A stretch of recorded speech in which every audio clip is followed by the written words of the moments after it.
Hello everyone. तो guys आज हम स्टार्ट करने वाले हैं अपना हाइबरनेट का fifth topic, working with persistent objects. तो हमेशा की तरह इस वेबसाइट का लिंक मैं दे दूंगा वीडियो के डिस्क्रिप्शन में, codejava25hours.com। तो चलते हैं हाइबरनेट पे, स्क्रॉल करते हैं टू द फिफ्थ टॉपिक। तो गाइज इस टॉपिक में हम सीखने वाले हैं कि हम हाइबरनेट से कैसे ऑब्जेक्ट सेव करते हैं। वो हम ऑलरेडी वैसे एक बार देख चुके हैं, बट आज हम सब कुछ देखने वाले हैं। सेव कैसे करते हैं, उसको वापस डेटाबेस से फेच कैसे करते हैं, उसको अगर अपडेट करना हो और फिर डेटाबेस में सेट करना हो तो वो कैसे करते हैं, और अगर हमें डेटाबेस से डिलीट करना है तो वो कैसे करते हैं। तो यानी क्रड हम करने वाले हैं। क्रड एक टर्मोलॉजी है, क्रिएट रीड अपडेट डिलीट। तो ये क्रड अगर किसी भी फ्रेमवर्क पे आपको क्रड करना आता है, क्रिएट रीड अपडेट डिलीट, तो यानी आप फ्रेमवर्क पे एक्सपर्ट हो, आप फ्रेमवर्क पे पूरी तरह से वर्क कर सकते हो, है ना। दो रिपोजिटरी मैंने दी हुई है आपको, एक एक्सएमएल वर्जन की है, एक अनोटेशन वर्जन की है ना। तो आप इनको डायरेक्टली इंपोर्ट करके आप चला के देख सकते हैं। क्या क्या एक बार पूरा टॉपिक हम देख लेते हैं ग्लिम्स में कि क्या क्या इसमें रिक्वायर्ड होगा। हमें हमेशा की तरह एक क्लास रिक्वायर्ड होगी जिसको हम डेटाबेस में किसी डेटाबेस टेबल में सेव करेंगे, मैप करेंगे। एक हाइबरनेट कॉन्फ़िगरेशन फाइल होगी। अगर वो एक्सएमएल वर्जन है तो हमारी cfg.xml फाइल हम बनाएंगे। अगर हम मैपिंग फाइल अगर हम बना रहे हैं तो hpm.xml। और अगर हम अनोटेशन वर्जन यूज़ कर रहे हैं तो दोनों जावा में ही हो जाएंगी, अनोटेशन और जावा कोड के थ्रू। उसके बाद सेम कोड होता है, सेशन फैक्ट्री और हाइबरनेट सेशन ओपन करके उस पर हम मेथड चलाते हैं। जैसे ये हम सेव मेथड चला दिया हमने इधर, है ना। बाकी जो भी ऊपर है वो ऑलरेडी आपने देख चुके हैं। और मैंने आपको सेकंड एंड थर्ड टॉपिक में बताया भी था कि जितनी भी चीज़ें हम आगे करने वाले हैं उसमें 95% वही होगा जो हम सेकंड एंड थर्ड टॉपिक में कर चुके हैं। जहाँ हम हाइबरनेट की कॉन्फ़िगरेशन फाइल बनाई थी, जहाँ हमने मैपिंग फाइल बनाई थी, दोनों एक्सएमएल और अनोटेशन वर्जन दोनों हमने चला के देखे थे। तो 95% वही सब यूज़ होने वाला है।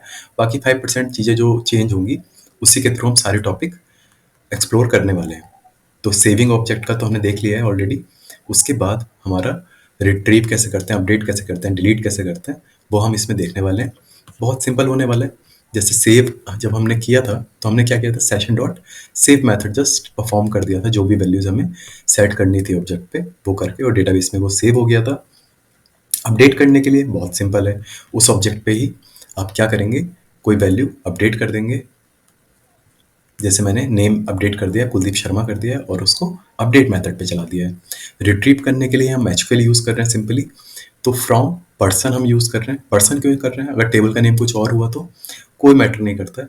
हम अपनी जावा की जो क्लास है जिसको हम डेटाबेस में मैप कर रहे हैं, हम उस क्लास का नेम लिखेंगे इधर, वेयर आईडी इक्वल टू, और फिर पैरामीटराइज्ड हमने ये दे दिया है। और इस पैरामीटर को हम नीचे सेट कर रहे हैं कि पर्सन की जो भी आईडी है उसको हमें फेच करना है। अगर रिजल्ट मिल जाता है तो हम रिट्रीव पर्सन करके कंसोल में दिखा देंगे कि उसका नेम वगैरह क्या है। और अगर नहीं मिलता है वो, तो no person found with this ID, ये हम कंसोल में दिखा देंगे। डिलीट करने के लिए सिंपली क्या करेंगे, सिंपल डिलीट मेथड चला देंगे। तो आप देख रहे हैं कि एक एक लाइन का कोड इसमें है सब कुछ करने के लिए। हाइबरनेट इतना सिंपल कर देता है सारी चीज़ें करने के लिए। कोई आपको एसक्यूएल क्वेरीज नहीं लिखनी है, कोई कॉम्प्लेक्सिटी नहीं है। तो एक काम करते हैं, ब्रेकडाउन जो हमने चीज़ें की हैं वो सब हमने यहाँ लिख दी हैं। अब हम क्या करते हैं कि ये जो रिपोजिटरीज हैं, है ना, आपको क्या करना है सिंपली, जैसे ये एक्सएमएल है, ये एनोटेशन है, तो किसी को भी आपको ओपन करना है। बहुत सारे तरीके होते हैं किसी भी गिट रिपोजिटरी को अपने आईडी में सेटअप करने का। जैसे ये लिंक होता है, बहुत सारी चीज़ें होती हैं, लेकिन सबसे सिंपल अप्रोच क्या होता है कि आप डाउनलोड करें उसे, है ना। यहाँ जैसे मैंने ये डाउनलोड कर लिया है। डाउनलोड करने के बाद इस जिप फाइल को एक्सट्रैक्ट कर लेंगे। जो भी एक्सट्रैक्ट फोल्डर होगा उसमें हम देखेंगे pom.xml किस फोल्डर में है, यहाँ है। इसको हम कॉपी करेंगे, अपनी आईडी में आएंगे और open project form file system करके, कहाँ से किया हमने, फाइल पे जाके open project from file system करके यहाँ वो पेस्ट कर देंगे और फिनिश पे क्लिक कर देंगे। ये बार बार मुझे ना करना पड़े और टाइम वेस्ट ना हो वीडियो में, तो मैंने ऑलरेडी ये सब कुछ जितनी भी गिट रिपोजिटरी मैं बताऊंगा वो सब मैंने ऑलरेडी सेटअप कर दिए हैं इधर। ये देखिए, ये एक्सएमएल वर्जन है, ये एनोटेशन वर्जन है। तो मैं डायरेक्टली आपको चला के दिखाने वाला हूँ। आपको जस्ट ऐसे ही जैसे वो फोल्डर यहाँ आ जाएगा, आपको जस्ट वो चला के देखना है। तो एक्सएमएल वर्जन मैं आपके लिए छोड़ देता हूँ कि आप उसे चला के देखें। मैं नोटेशन वर्जन चला के दिखा देता हूँ। तो यहाँ नोटेशन वर्जन में डेटाबेस का टेबल का नेम हमने दिया है, डेटाबेस का नेम जो हमने दिया है वो सिंपली वही दिया है जो प्रोजेक्ट का नेम है, हाइबरनेट सिंपल CRUD अनोटेटेड, है ना। बाकी सारी चीज़ें बिल्कुल सेम है। मेन में हमने मैंने टॉपिक में चीज़ें दी हैं वो सब कुछ मैंने यहाँ पेस्ट कर दिया है। ये पूरा मैंने यहाँ पेस्ट कर रखा है। आप खुद से बना के भी देख सकते हैं क्योंकि इनिशियल आप सीख रहे हैं इसको, तो आप लिख के भी देख सकते हैं, लेकिन एक फैच करके अपना एक ये प्रोजेक्ट अलग भी रखें जिससे आप कभी भी इसके थ्रू रेफरेंस लेके अपने कोड में चेंजेस कर सकें। अब मैं इसको चला के दिखाने वाला हूँ, लेकिन इसमें चेंज मैं आपको बता देता हूँ कि जैसे हम इसको चलाएंगे और डेटाबेस में चेक करेंगे तो टेबल वगैरह सब बन चुकी होगी, बट वो पर्सन का ऑब्जेक्ट जो हमने किया होगा वो नहीं दिखेगा। क्यों? क्योंकि लास्ट में हम डिलीट भी चला रहे हैं। तो एक काम करते हैं, सबसे पहले इस डिलीट को कर देते हैं कमेंट, जिससे वो सिर्फ डिलीट ना हो, बाकी सब चीज़ें हो जाएं, अपडेट हो जाए, वो रिट्रीव होकर कंसोल में दिख जाए। तो इसको मैं चला के दिखा देता हूँ आपको एक बार। पहले डेटाबेस में देख लेते हैं कि क्या इस तरह का कोई डेटाबेस एग्जिस्ट करता है, नहीं करता है। तो इसको हम चला के देखने वाले हैं एक बार। रन एज जावा एप्लीकेशन चला दिया हमने। अगर हम कंसोल में देखें तो लास्ट में जो आया है रिट्रीव्ड पर्सन कुलदीप शर्मा, कुलदीप शर्मा आया है क्योंकि हमने अपडेट किया था वो, है ना। जो हमने सेव किया था वो क्या किया था, कुलदीप कौशिक, उसको हमने सेव कर दिया था, बट फिर हमने क्या किया, अपडेट चलाया था तो वो कुलदीप शर्मा से अपडेट हो गया था। यहाँ एक क्वेरी आप देख सकते हैं कि हमने अपडेट भी किया था। पहले इंसर्ट किया, अपडेट किया, फिर सेलेक्ट क्वेरी चलाई जो हमने सेलेक्ट यहाँ चलाई थी। तो ये एसक्यूएल शो मैंने कर रखा है जिससे आपको सब कुछ दिखता रहे कि क्या क्या चीज़ें परफॉर्म हो रही हैं। तो अगर हम चलते हैं अपने माइस्क्वेल वर्क बेंच पे, रिफ्रेश करते हैं तो आपको अनोटेटेड ये दिख जाएगा।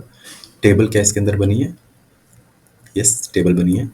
इसको शो करते हैं तो आपको वो दिख जाएगा, कुलदीप शर्मा नाम से वो रो क्रिएट हो चुकी है। अब अगर हम डिलीट वाला जो कोड है उसको हम अनकमेंट करते हैं एक बार। देखिए अभी तक जो लास्ट कंसोल दिख रहा है रिट्रीव्ड पर्सन का दिख रहा है, ये वाला दिख रहा है। अब मैं क्या करने वाला हूँ, इसको चलाने वाला हूँ फिर से।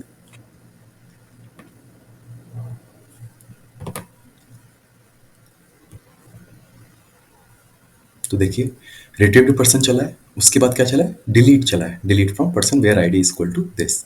अब अगर हम देखें यहाँ रिफ्रेश करते हैं डायरेक्टली तो आप देखेंगे ये यहाँ से डिलीट हो चुका है।